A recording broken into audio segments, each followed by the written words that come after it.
नमस्कार। Book audio में बहुत बहुत स्वागत करता हूं मैं आपका दोस्त ब्रजेश। और दोस्तों, आज लेकर के हाजिर हूं मनीष कबीर रोमन का कहानी संग्रह अनजाने क्लासमेट, अनकही दास्तान। पेश है भाग 2, दूसरा किरदार, मासूम विद्यार्थी जय। चलिए बढ़ते हैं कहानी में आगे की ओर। जय से रहा नहीं गया और स्टेशन पर ही उसके पास गया। दिव्या को तिरछी नजर से देखते हुए उसके पापा से बोला, अंकल जी नमस्ते। दिव्या के पापा, नमस्ते बेटा। दिव्या, पापा ये जय है, हमारा क्लासमेट। दिव्या के पापा, और कैसे हो बेटा, क्या नाम है? जय, सब ठीक है, मेरा नाम जय सिंह है। दिव्या के पापा को लगा कि शायद जय हमारी ही जाति का है, तो पूछा कि और पापा क्या करते हैं? जय, गवर्नमेंट जॉब में है। जय को मौका मिल गया कि अब जान पहचान कर ली जाए, इससे अच्छा मौका नहीं मिलेगा। तो जय ने पूछा, और अंकल आप क्या करते हैं? दिव्या के पापा, मैं कर्नल हूं। जय सुनते ही अंदर से डर गया कि अरे भैया, ये तो डिफेंस से है। दिव्या सिर्फ खड़ी दोनों की बातचीत सुन रही थी और जैसे ही उसकी फ्रेंड्स आ गई तो उनसे बातें करने लगी। अब जय अकेला पड़ गया। ये सोचकर गया था कि दिव्या थोड़ी सहज हो जाएगी मुझसे बात करने के लिए, लेकिन खुद असहज महसूस करने लगा। उसी समय अमन अपना सूटकेस लिए आ रहा था। बस जय को दिव्या के पापा के पास से हटने का मौका मिल गया और दूर से ही बोला, हेलो अमन, मैं यहाँ हूँ। और उनके पास से हटकर अमन की तरफ चल दिया। जब ट्रेन में सभी बैठे हुए थे तो जय की नजर सिर्फ दिव्या पर थी और सोचा जैसे ही मौका मिलेगा तो मैं तुरंत बात करूंगा। और उसका दिमाग ये सोच रहा था कि ट्रेन में बाथरूम के पास जगह होती है, जैसे ही दिव्या टॉयलेट जाएगी तो मैं भी जाऊंगा और वहीं पर बात करूंगा, क्योंकि वहां पर किसी को कुछ पता भी नहीं चलेगा, मतलब एकांत टाइम मिल जाएगा। जय सीट में बैठे बैठे बगुले की तरह मौके का इंतजार कर रहा था। जय, अमन, अंजलि और सभी लड़कियां मिलकर अंताक्षरी खेलने में व्यस्त हो गए थे, लेकिन जय का पूरा ध्यान दिव्या के टॉयलेट जाने पर था। काफी इंतजार करने के बाद आखिरकार वो मौका आ ही गया था। दिव्या अचानक टॉयलेट के लिए उठी और बाकी लड़कियों को बोलते हुए अपने चप्पल पहनकर चली गई। 2 मिनट बाद जय उठा और बोला, अमन टॉयलेट चलोगे? तो अमन ने कहा, नहीं तुम जाओ। जय जैसे ही टॉयलेट की तरफ गया, बाकी सारी लड़कियां आपस में एक दूसरे को शक की नजरों से देखने और मुस्कुराने लगी। जय जैसे ही टॉयलेट के पास पहुंचा, तब तक टॉयलेट से दिव्या निकल आई थी और हाथ धोने लगी। जय पास में था ही तुरंत बोला, हेलो दिव्या, कैसी हो? दिव्या, ठीक हूं। तुरंत वहां से जाना चाहा। जय, और कैसा लग रहा है? हिचकते हुए, तुम बहुत अच्छी हो। दिव्या मुस्कुराते हुए बोली, बहुत अच्छा लग रहा है, और तुम्हें? कहते हुए तुरंत वहां से चली गई। जय भी वहीं थोड़ी देर खड़ा रहा और सोचता रहा कि कहीं नाराज तो नहीं हो गई, कहीं बाकी लड़कियों से ये वार्तालाप बता ना दे। ये सोचते हुए वापस अपने सीट पर आ गया। खैर, दिव्या ने किसी को कुछ भी नहीं बताया था। पहली बातचीत। जब हम सभी शिमला पहुंच गए तो अमन और जय जब डेली मॉर्निंग में घूमने जाते थे तो हमेशा एक व्यक्ति से मुलाकात होती थी। दरअसल वे भी उसी गार्डन में जाते थे जहां जय और अमन जाते थे। ऐसे ही एक दिन वो अंकल पूछने लगे कि आप लोग यहाँ क्या घूमने आए हो? जय ने सब कुछ बताया कि हम कहाँ से आए हैं और कितने लोग रुके हैं, और हम सब स्टूडेंट्स हैं जो प्रैक्टिकल फाइल बनाने के लिए निम्न पौधों के कलेक्शन के लिए आए हुए हैं। तब उन महाशय ने एक सलाह दी कि ये जो ऊपर पहाड़ है उसमें ऊपर एक मंदिर है जो जाखू टेम्पल के नाम से फेमस है, एक बार जरूर जाना, और जाने का रास्ता ऊपर मॉल रोड से है। जय और अमन और 1-2 लड़कियों ने टाइम मिलते ही एक दिन शाम को जाखू मंदिर जाने का प्लान बनाया और 5 मंदिर जाने के लिए निकले। चूंकि शिमला के मॉल रोड में उसके एक तरफ बड़ा सा चर्च बना हुआ है, उसके पीछे ऊंचाई की ओर एक सड़क पर चढ़ते चले जाओ तो ऊंचाई में बने जाखू मंदिर तक ले जाती हैं, जहां पर हनुमान जी की एक बड़ी सी मूर्ति बनी हुई है जो पूरे शिमला से हनुमान जी का सिर दिखाई देता था।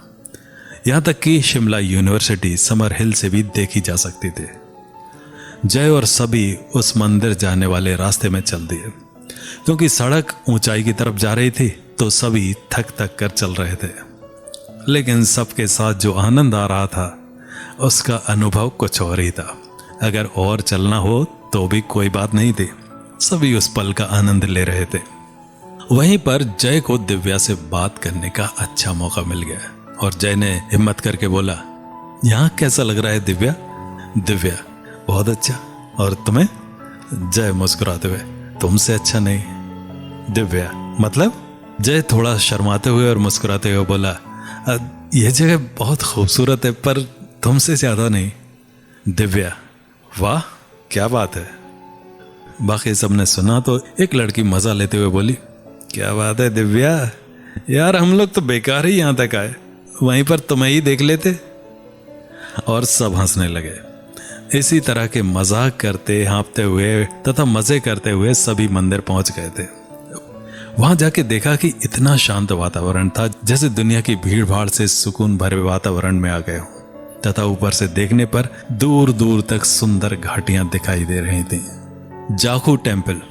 जाखू मंदिर ऊपर पहाड़ी में लगभग 100 मीटर क्षेत्रफल में फैला था। बाकी चारों तरफ रेलिंग लगी हुई थी। मंदिर ठीक बीचों बीच था और मंदिर में भगवान विष्णु की मूर्ति थी। मंदिर के बगल में हर बृहस्पतिवार तथा शनिवार को प्रसाद का भंडारा चलता था। मंदिर के ठीक सामने छोटा सा पार्क और पार्क के किनारे किनारे रंग बिरंगे फूलों के पौधे तथा कुछ बेंचें भी पड़ी हुई थी जिस पे कुछ लोग बैठे थे। और पार्क के मैदान की मखमल जैसी घास जिसमें श्रद्धालु विश्राम कर रहे थे तथा कुछ लोग चारों तरफ घूम घूम के फोटो भी खिंचवाते नजर आ रहे थे। पार्क के पीछे की तरफ बड़े बड़े चीड़, देवदार के ऊंचे ऊंचे पेड़, जहां से लोग नीचे की तरफ का और चारों तरफ दूर दूर तक का नजारा देखने के साथ साथ फोटोग्राफी का आनंद ले रहे थे।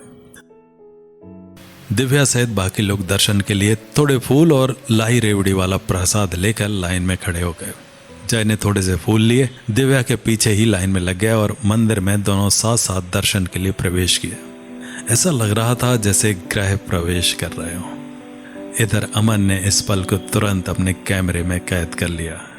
जय और दिव्या ने अगल बगल खड़े होकर दर्शन किए। उस समय भी जय की निगाहें दिव्या पर टिकी थी। जैसे ही दर्शन करके बाहर निकले वैसे ही अमन ने मुस्कुराते हुए कहा, यार जय, थोड़ा मौसम और खूबसूरत नजारों का भी मजा ले लिया करो बे, हमेशा उसी पे नजरें गड़ाए रहते हो। जय, अच्छा ऐसा लगता है क्या सबको? अमन, हाँ लगभग सबको लगता है कि तुम दिव्या पे फिदा हो और उसी को देखते रहते हो। जय थोड़ा झेंप गया और सोचने लगा। अमन, अरे तुम टेंशन ना लो, मजे करो, मैं तो मजाक कर रहा था। जय थोड़ा कूल हुआ और अमन के कैमरे से जय ने दिव्या की कई फोटो खींची। अमन ने दोनों के साथ में फोटो खींची तथा सभी ने ग्रुप में भी खिंचवाई। उस समय मोबाइल फोन इतने अच्छे नहीं आते थे जितना आज के टाइम पर सस्ते में अच्छे कैमरे के साथ मिलते हैं, जो लगभग सभी डिग्री कॉलेज के स्टूडेंट्स के पास मोबाइल होता था। इसलिए रीलें वाले कैमरे से ही फोटो खींची जाती थी तथा लोग ऐसे खींचते थे कि एक फोटो भी बेकार न जाए। आजकल तो मोबाइल से कई फोटोज में से एक दो ही चुनी जाती हैं, बाकी डिलीट कर दी जाती हैं। पहली छुअन। थोड़ी देर बाद सब चल दिए क्योंकि समय भी हो रहा था। अब ऊपर से नीचे उतरना था। मंदिर तक जाने के दो रास्ते थे, एक शॉर्टकट जो सीढ़ी वाला था और दूसरा कार के लिए सड़क वाला जो घूम घूम कर जाने वाला था, जिसमें हम लोग गए थे। एक और भी था रोपवे जिसमें पैसा लगता था। सबने शॉर्टकट सीढ़ियों वाला रास्ता अपनाया क्योंकि उतरने में मेहनत कम लगेगी। जैसे ही सीढ़ी से उतरने लगे, मुश्किल से 15-16 सीढ़ी ही उतरे थे, वैसे ही दिव्या का पैर सीढ़ियों से फिसल गया और नीचे गिरने से पहले ही जय ने पकड़ लिया क्योंकि उसके बगल में ही चल रहा था, जिसकी वजह से पैर में थोड़ी मोच आ गई। ज्यादा तो नहीं थी पर चलने में तेज दर्द होने लगता था। सभी देखकर परेशान हो गए कि अब क्या होगा। तभी जय ने कहा, चलो मैं तुम्हें पकड़कर सहारा देता हूं, तुम चलने का प्रयास करो। अब जय को एक अच्छा मौका भी मिल गया था पर समस्या भी थी। जय ने उसके हाथ को पकड़ लिया और चलने को बोला, पर सीढ़ी में बन नहीं रहा था। तो अमन ने कहा, अरे अरे जय, तुम दिव्या का एक हाथ अपने कंधे पे रखो जैसे लड़के रख लेते हैं, फिर सही से साथ साथ चल लोगे। चूंकि कुछ सीढ़ियों के बाद सिंगल रास्ता था, जय ने वैसे ही किया और फिर चलने लगे। दिव्या को दर्द में काफी आराम मिल गया था। अमन तो जानबूझकर जय को आगे आगे करता था ताकि उसे एक मौका मिले अपनी चाहत के करीब आने का। बाकी लड़कियां बीच बीच में हेल्प कर ही रही थी, लेकिन सभी ज्यादा देर तक पकड़कर नीचे नहीं जाने वाले थे, इसलिए जय को ज्यादा से ज्यादा मौका मिल रहा था।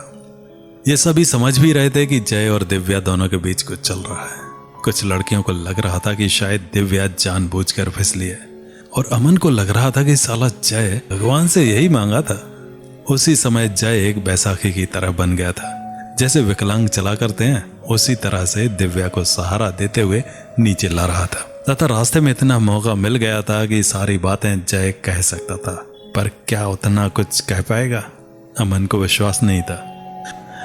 जय सिर्फ एक सांत्वना देते हुए रोकते रोकाते बीच बीच में चुटकुले सुनाता हुआ नीचे ले आया, और अमन ने भी रास्ते में मूव लेके दे दिया, जिससे दिव्या को काफी आराम मिला तथा अब बिना सहारे के चल सकती थी। आखिरकार सभी होटल पहुंच गए थे। होटल में आते ही जय ने चैन की सांस ली और हंसते हुए अमन से बोला, यार अमन, जानते हो क्या हुआ? और कहानी जारी रहेगी अगले अंक में, तो मिलते हैं अगले अंक में।